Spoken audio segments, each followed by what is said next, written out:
Hey, shalom, shalom, shalom lakum. First and foremost, I want to say, call hello Yahweh, Bashem Yahushai, Bashem Rachakodash. Right, that's all praise, honor, and glory to the Heavenly Father, whose name is Yahweh in the Paleo Hebrew, in the name of his only begotten Son, Yahweh Shai, who the world ignorantly calls Jesus Christ, right, and Bahashem in the name of the Rachakodash, which is the Holy Spirit.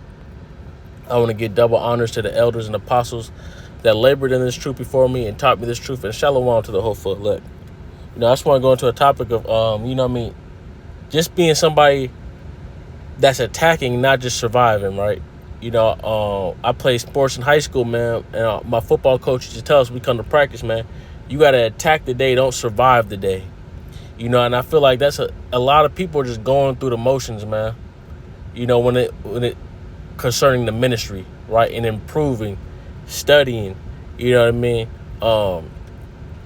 just going out and doing the work, doing the things that represent what a saint should represent. Conducting yourself in a way that, is becoming of a man of the Lord or woman of the Lord, man. You got to be putting in work, right? A lot of people do the bare minimum and then swear they doing the work. No, that's not the work, man. The work is not come out once a week. The rest of the week, you don't do nothing. You don't study. You don't pray, right? You never fast, nothing. You're not keeping up with what's going on in the world. You're not improving your mind, body, and spirit daily. You got to be disciplined, right? The Most High is called soldiers into this ministry, right? Spiritual soldiers. There's no way you should look at a Muslim and this Muslim is more disciplined than you. Nah, it can't be. Can't be so. Let me get one of my favorite scriptures, man.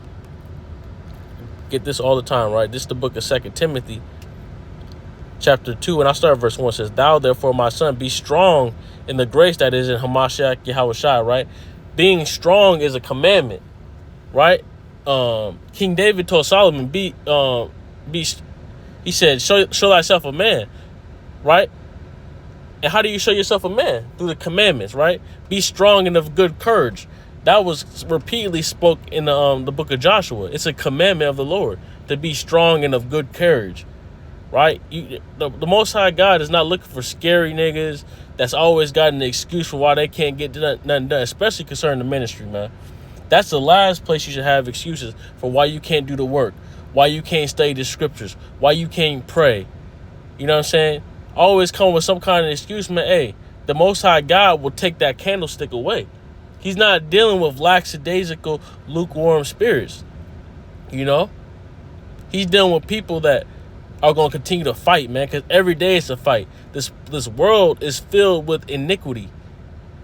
It's filled with temptations. It's filled with stumbling blocks. And if you're not willing to fight, you're going to get left by the wayside, man. You're going to fall up out this truth. And the punishment for falling out the truth is destruction. There's no way around it, man. Right? There's no way around not giving your all to the Most High God, Yahweh. Right? Because when you get the parable of the talents, it tells you, hey, those people that don't make the most of what they are given, that what they have is going to be taken away. Right? So 2 Timothy 2 and 2, it says, "And the things that thou hast heard of me among many witnesses, the same commit thou to faithful men, who shall be able to teach others also," right? So ultimately, you come into this knowledge, this truth, this understanding. You're supposed to teach. Men of the Lord are supposed to be teachers, especially if the Spirit has called you to do that, right? You're supposed to be able to teach. You're supposed to be apt to teach, right? Someone coming to you with a question about the scriptures, you should be supposed to be able to break it down. Depending on the level that person's at, you tailor your teachings to them. But you should be able to go into the scriptures and give an answer to everything you believe, right? But you can only do that if you're a student first. You can't be a teacher and you skip the student process, right? That's why the disciples, before they became apostles, they were disciples, right? Then they were upgraded to apostles when they were able to teach themselves, right? Verse 3 says, "Thou therefore endure hardness as a good soldier of Yahweh Shai HaMashiach." Right? The Lord is calling soldiers into this thing, man. Spiritual soldiers. where one of the aspects of a soldier is discipline. You got to be disciplined, especially when it's talking about getting into these scriptures, man. Taking care of your temple, which is your body, man. You know what I mean? Feeding the spirit with spiritual things, spiritual food, right? Keeping that oil upon your head, man. Right? You know what I mean? Exercising your mind, right? You got to do everything you can to keep yourself sharp, man. Right? If you're working on your mind, body, and spirit every day, you're going to be firing on all cylinders. That's the most important thing, because you're supposed to be using your body. You're giving your body a living sacrifice for the ministry. So everything you do in life should be improving for the ministry. If you go get some more money, right, you get a better job. Hey, first thing your mind should be, I need to give alms. I can do this. I can do this with the money that benefit the ministry. Right? If you working out, exercising, and working out your body, that's so you can be stronger on these street corners. Right? You exercise your mind so you can have more knowledge that you can tailor, you know what I mean, with the scriptures. Right? You might be able to give better analogies. Right? You may be able to understand where someone's coming from better. You might understand this culture and this culture, so that when someone come up to you, you're not just like, oh, you a heathen. No, oh, okay, you from this tribe in Africa? Yeah, those Israelites. Right? Everything you have, you never know when a piece of information is going to benefit you. Right? So you got to be continuously, you know what I mean, exercising your mind. You got to be continuously improving in everything, in every aspect of life, because that's what an Israelite would do. That's what a saint would do. A prince of power, Yasharallah. Right? If you're a prince of the power, man, you got to continuously conduct yourself as someone that's been crowned by the Most High, that's been ordained to be great in this world. Right? There's a high level of responsibility required of you, man. Right? Salat. Right, so verse 4 says, no man that warreth entangle himself with the affairs of this life, that he may please him who have chosen him to be a soldier. Right? And the scriptures tell you, hey, many are called, few are chosen. Right? In another version, let's get this in the NLT. It says, soldiers do not get tied up in the affairs of civilian life, for then they cannot please the officer who enlisted them. Right? And not every soldier makes it back home. You know what I'm saying? You can't get caught up in the affairs of this life. Right? You have to endure until the end, man, and fight this spiritual war. And you got to have joy when you're doing it, right? Let's get this. Nehemiah 8:10, it says, Then he said unto them, go your way, eat the fat, drink the sweet, and send portions unto them for whom nothing is prepared. For this day is holy unto our Lord. Neither be ye sorry, for the joy of Yahweh is your strength. Right? And you got to, hey, man, you got to have that joy in your heart for this ministry. Man, to be alive another day and praise the name of the Lord, Yahweh B'Shem Yahweh Shai. Right? The joy of the Lord has got to be your strength, man. You know what I'm saying? Understand who you are. Understand the responsibility that's on you in this world, man.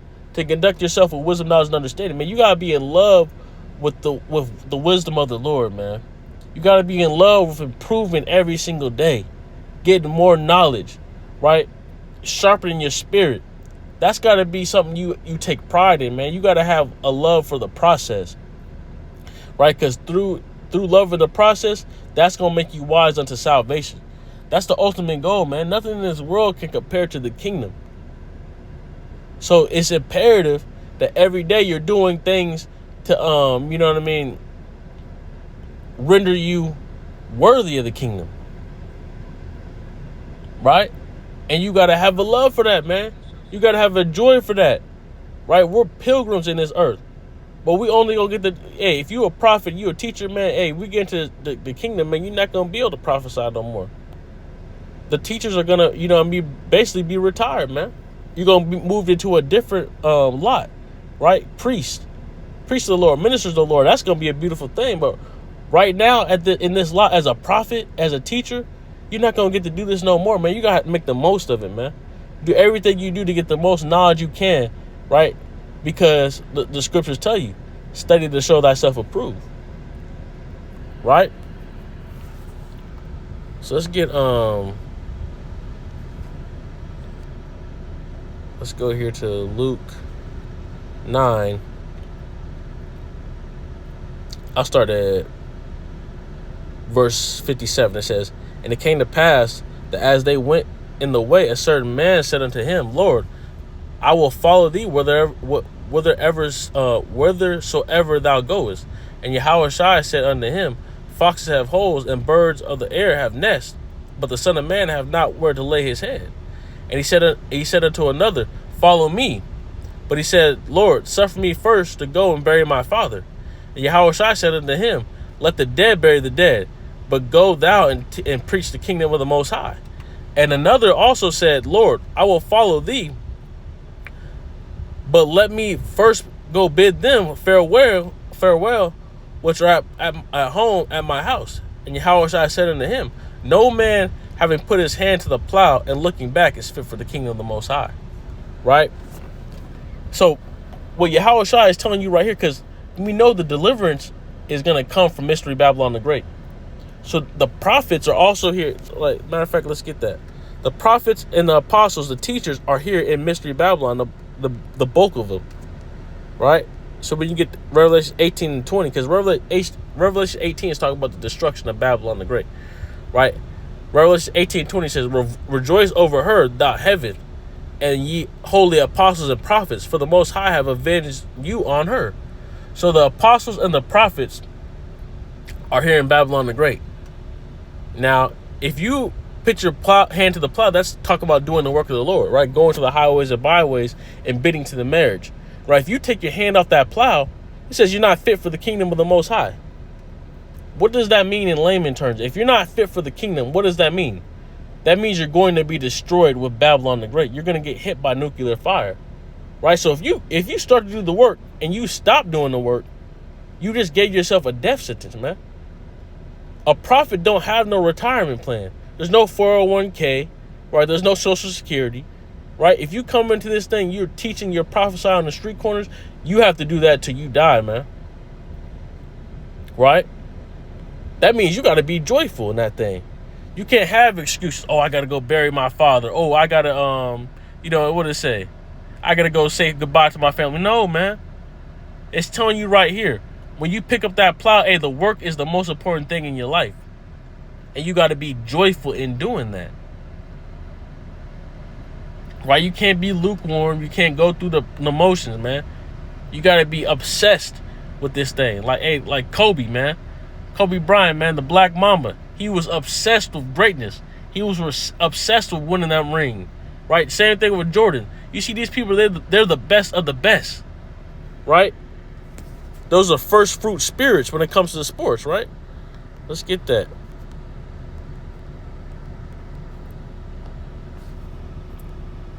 Salak, let me see. All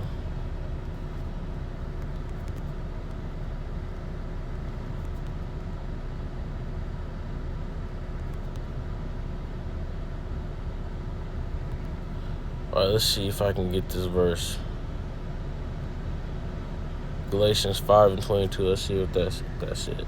Galatians 5:22. No, that's not it.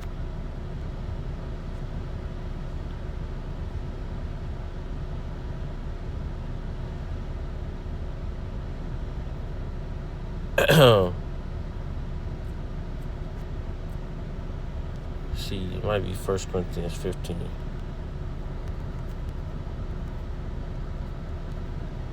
Right, yep. That says,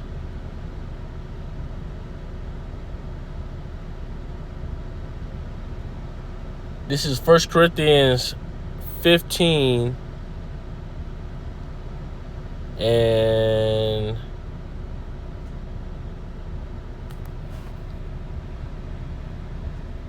20 says, but now is Hamashiach risen from the dead and become the first fruits of them that sleep.